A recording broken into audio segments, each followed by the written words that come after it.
Every street has one house people whisper about. On Sycamore Court, it wasn't the one with the dead lawn or the one with too many cats in the windows. It was the quiet one, a single-story house near the end of the cul-de-sac belonging to a 65-year-old man named Arthur, who said maybe 10 words a week and never once raised his voice in the 2 years he lived there. And it was the house right next to his, the one with the jacked-up truck and the parties that ran until sunrise, that made the worst mistake anyone on our street has ever made. Brad decided Arthur was an easy target, a lonely old ghost who wouldn't fight back, who could be pushed and prodded and humiliated with no consequences at all. He spent months tormenting a man he thought was harmless. He never found out, until the night his own front door came off its hinges, that the ghost had been watching him from day one, logging his visitors, his license plates, his crimes, and simply waiting for one mistake, one storm, one night to end it all. This is the story of how the loudest man on our street picked a fight with the quietest one and lost everything before sunrise. I've lived on Sycamore Court for 6 years, and up until 2 summers ago, it was the kind of cul-de-sac realtors put in brochures, matching mailboxes, a block party every 4th of July. The biggest scandal we'd ever had was an argument over whose sprinkler was running on the wrong day.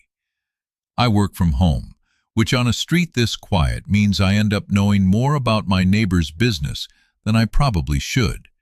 Call it a professional hazard of having a desk by the window. Brad moved in 2 summers ago, and the street hasn't been the same since. He drove a truck lifted so high you needed a running start to climb into it, with an engine that rattled every window on the block at 6 in the morning. He threw parties that spilled onto his lawn on random Tuesdays, blasting music until the sun came up, and if you ever asked him to turn it down, he'd flash you a grin like you'd told a joke he didn't find funny, and then turn it up instead. Every single person on Sycamore Court had a Brad story by the end of his first month. Nobody had the nerve to do anything about it. Arthur moved in that same summer, a few doors down from Brad, and he was Brad's exact opposite in every way that mattered. 65 years old, silver hair kept short, always wearing the same gray jacket no matter the weather. He mowed his lawn in lines so straight you could have used them to teach geometry. He walked the same route every single morning at exactly 6:45, rain or shine, and if you caught his eye, he'd say, "Good morning," and nothing more. On a street full of people who wanted to be noticed, Arthur seemed to have made a lifetime study of not being seen at all. I remember the first time I really looked at him, standing at his mailbox, and thinking there was something too still about the way he held himself. Not nervous stillness, the other kind, the stillness of someone who spent a long time in rooms where a sudden movement got you noticed for the wrong reasons. I didn't think much of it at the time. You never do at the start of a story. You only understand the beginning once you already know how it ends. I think Brad decided he hated Arthur in the first week, and I don't think it was anything Arthur did. I think it was everything Arthur refused to do. Brad's whole personality ran on being noticed. The truck, the noise, the way he'd plant himself an inch too close when he talked to you, daring you to be the one who flinched first. Arthur's silence wasn't submission, and somewhere underneath all that swagger, Brad seemed to understand that. To a man like him, anyone who refused to react was a problem waiting to be solved. It started small, the way these things always do. Trash cans accidentally left on Arthur's lawn every collection day. Then Brad started parking his truck at an angle that blocked Arthur's driveway entirely, so the old man had to wait, sometimes 20 minutes, before he could back out for his Tuesday grocery run. I watched him do it once. Arthur walked down to the truck, knocked twice on the window, and asked evenly if Brad could move it. Brad rolled the window down slow, looked him up and down, and said, "Say please." Arthur said please. Brad laughed, rolled the window back up, and made him wait another 10 minutes anyway. I remember how still Arthur stood through all of it. Not tense, not embarrassed, just watching, the way you'd watch a chemical reaction whose ending you already knew. Then came the music. Brad rigged a speaker on his back porch and angled it unmistakably toward Arthur's bedroom window. Bass at midnight. Bass at 2 in the morning. I asked Brad about it once, half joking at the mailbox. He just grinned and said, "Some people need reminding whose street this is." I want to tell you Arthur eventually snapped, because that's how these stories are supposed to go. The quiet guy hits his limit, and it makes for a satisfying scene. But Arthur never gave Brad that satisfaction. He cleaned the trash off his lawn without a word. He waited out the blocked driveway. He never called the police, never raised his voice, never so much as looked rattled. Most of us figured he was scared. We said as much at the mailbox, the way neighbors do. Poor old guy, somebody should really do something. Looking back, scared is the one word that never once applied to Arthur. Not for a single day he lived on that street. There was exactly one afternoon that made me wonder about Arthur, months before any of this made sense. I was out front on a Saturday, wrestling with a wobbling ladder while I tried to clear a clogged gutter when it kicked out from under me. I don't remember deciding to reach for anything. I just remember the ground rushing up toward me, and then it wasn't. Arthur had crossed his lawn, then mine, and caught the ladder one-handed before it hit me, like he'd clocked the whole thing falling before I even had. "You all right?" he asked, in the same tone you'd use to hand someone their dropped keys. I said I was fine, mostly because I didn't know what else to say. He nodded once and walked back to his house, and I stood there in my driveway thinking that man had just moved like someone half his age, like someone who'd done that exact motion, catch, brace, reset, 1,000 times before, in situations where half a second of hesitation meant something a lot worse than a bruised elbow. I mentioned it to my wife that night. She laughed it off. Good reflexes. Some guys just stay sharp. I let it go, the way you let go of small, strange details about people, right up until the moment they stop being small. By late October, it wasn't just noise anymore. Cars started showing up at Brad's place that didn't belong on a street like ours. Sedans with out-of-state plates, idling at the curb for exactly as long as it took someone to carry a duffel bag up to the door and back out empty-handed. Nobody said hello to anybody. Nobody stayed long. One guy in particular showed up more than the rest, built like a linebacker, always in the same black jacket. Brad called him Marcus. I watched them once from my kitchen window, half hidden behind the blinds, as Marcus handed off a bag on the porch and then stood there afterward, scanning the street like he was counting something. Cars, houses, witnesses. I stepped back from the window before he could count me, too. I never learned exactly what Brad was moving through that house, and honestly, I never wanted to know badly enough to find out. But you don't need a badge to recognize the shape of trouble when it starts parking outside your neighbor's garage twice a week. The police noticed before any of us said a word. A patrol car started running slow, deliberate laps around the cul-de-sac, twice a night, then 3 times, then more some weeks. Brad noticed the patrols too, and it did something to him. The swagger never fully disappeared, but underneath it, something had started to tighten. I overheard him one evening out on his porch with Marcus, his voice pitched low but carrying, the way angry voices do in the quiet of a cul-de-sac. "Somebody's talking," he said. "Somebody on this street is talking to somebody, and I want to know who." Marcus said something back I couldn't quite catch. Brad's answer, though, I heard just fine.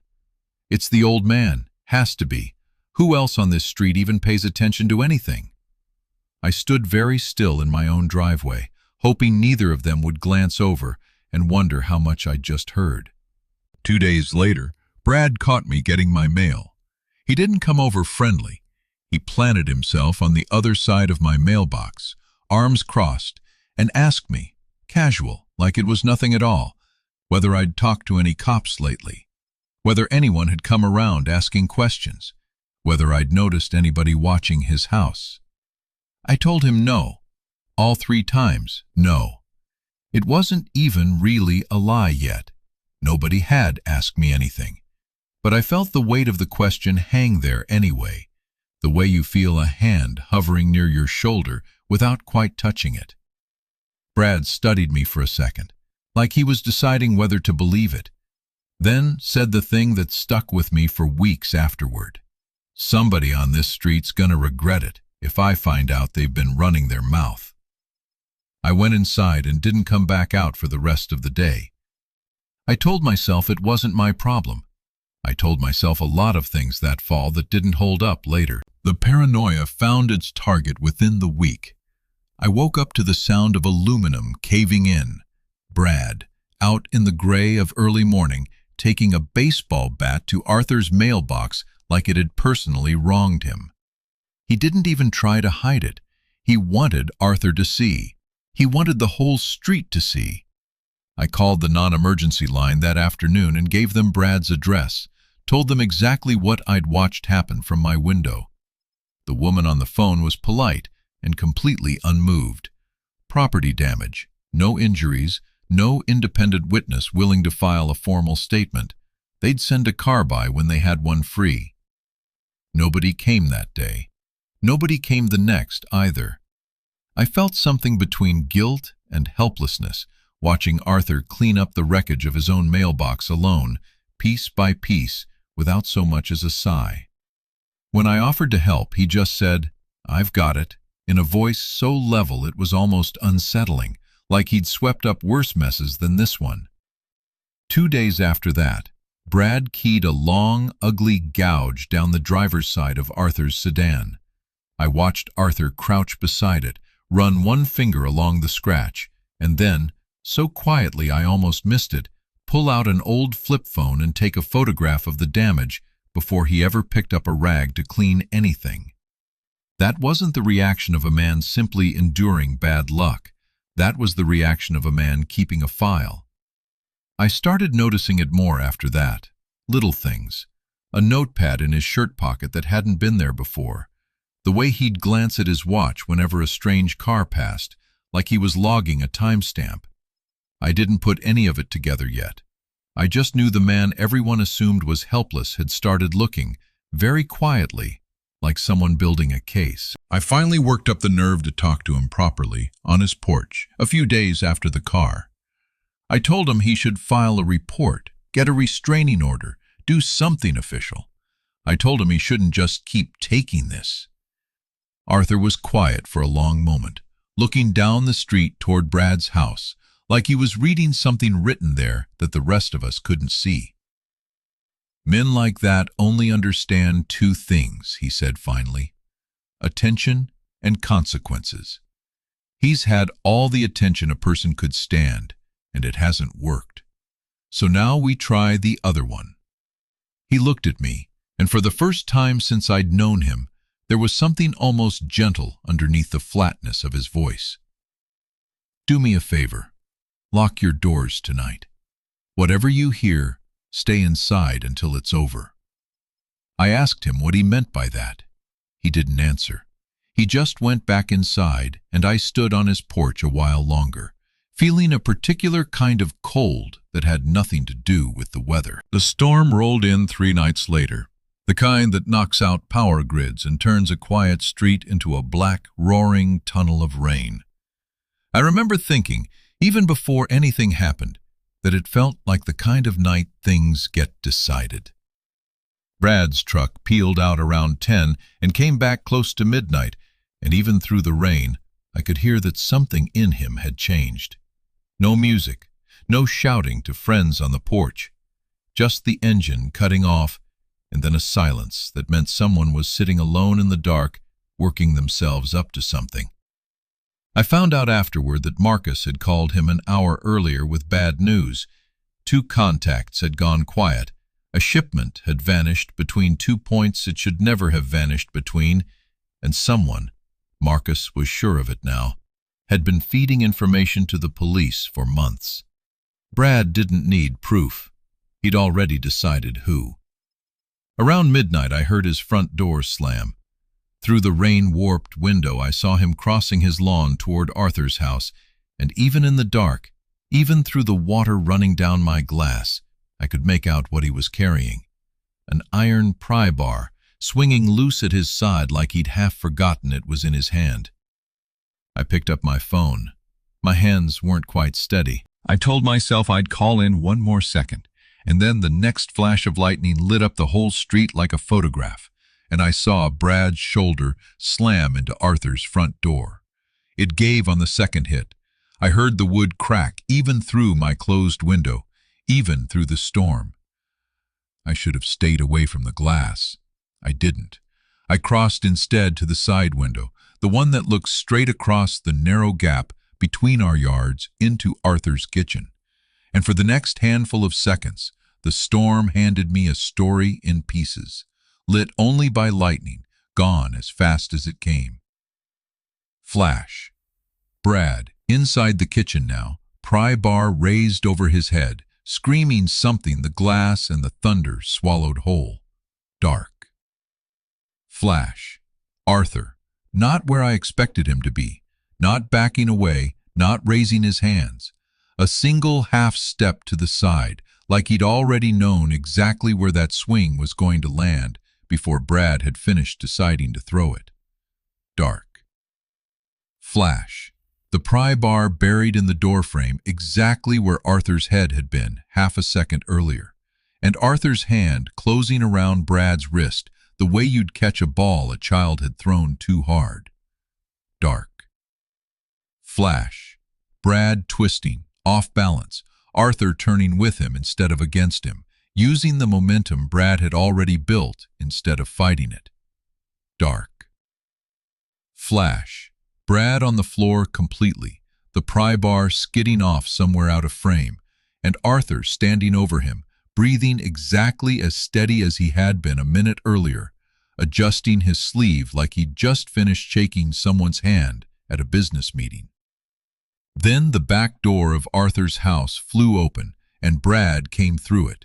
Not walked, came through it, thrown with a kind of force that had nothing showy about it and everything efficient about it, and landed face first in the mud of the backyard, sobbing, clutching his shoulder, sounding less like the loudest man on Sycamore Court and more like a child who had just found out, all at once, exactly where the edge of the world was.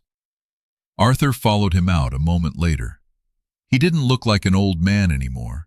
He looked like a tool that had finally ended up in the hands of someone who remembered exactly what it was built for. The police were already coming up the street before Brad had even finished hitting the mud. Not lights blazing, not sirens screaming, just two unmarked sedans that had clearly been parked somewhere close by for a while. Engines already running, doors already opening before anyone inside them could possibly have reacted to what had just happened in real time. I found out weeks later from a detective who turned out to be more willing to talk than I expected, that Arthur had spent the last 4 months quietly feeding them exactly what they needed: dates, plate numbers, names, patterns, timestamps written in a notebook that apparently ran to almost 60 pages. All of it plainly showed Brad was moving product through that house. None of it, on its own, was clean enough to build an airtight case around. What they needed was one unambiguous act, something no defense attorney could ever spin into a misunderstanding. A man breaking into an occupied home at midnight, weapon in hand, would do exactly that.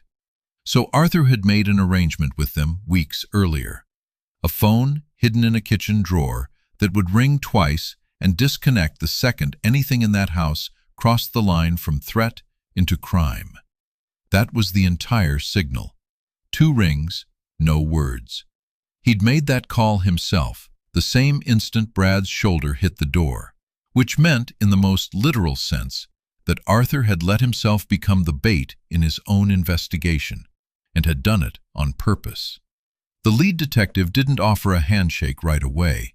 He walked straight up to Arthur, stopped a respectful distance off, and gave a short, sharp nod. The kind of nod you give someone you used to answer to. "Good to see you're still sharp, sir," he said, quiet enough that I almost lost it under the rain. Arthur just said, "Wish it hadn't come to this," and stepped back to let them haul a soaking, screaming Brad toward the back of a patrol car. Marcus was picked up 3 streets over less than an hour later, apparently already halfway to somewhere he'd hoped nobody would follow him. I heard, though I can't confirm it firsthand, that he was the first one to start talking once he understood exactly how much Arthur had already handed the police, and exactly how little room that left him to negotiate.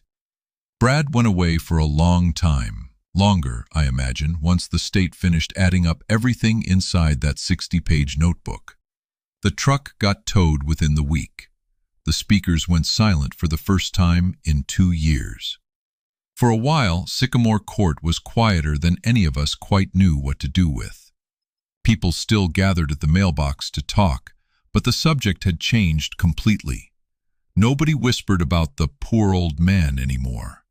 Now the whispers were about how long he'd known, how much he'd seen, and what exactly a person has to do with their life to end up that calm while someone is swinging an iron bar at their skull. Arthur stayed another season, quiet as ever, mowing his lawn in the same straight lines, walking his same route at exactly 6:45. I brought him a 6-pack one evening that spring, mostly as an excuse to finally ask the question everyone on the street had been dying to ask for months. "What did you actually used to do?" He looked at me for a long moment, and for once, something like the start of a smile moved at the corner of his mouth. "Something that doesn't leave a lot of room for being loud about it," he said. "I spent 30 years teaching myself to be the last thing in any room that anyone thinks to look at. You'd be surprised how few habits like that ever really retire when you do." That was as close to a real answer as I ever got out of him, and somehow it was enough. He moved out that winter, no forwarding address, no goodbye party, nothing beyond a handshake on his front step and a quiet, "Take care of the street," before he pulled out of the cul-de-sac for the last time. To this day, I don't know his real name, what he did before Sycamore Court, or where he went afterward. I only know what he did while he was here. I think about Arthur every time I meet someone who mistakes quiet for weak. We all did, once.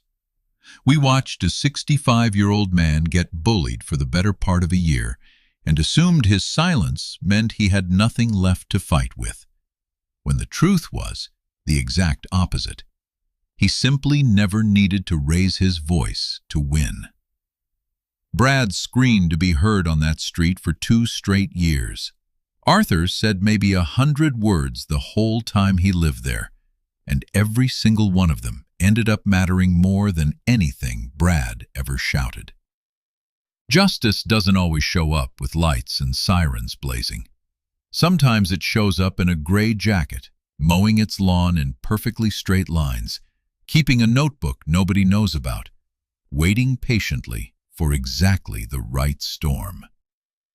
If you've ever had a neighbor like Brad, or wondered about the quiet one nobody talks about, tell me about it in the comments. I read every single one. And if this story kept you here until the very end, do me a favor and hit subscribe. It genuinely helps this channel keep going, and I've got more stories like this one waiting. Thanks for watching. I'll see you in the next one.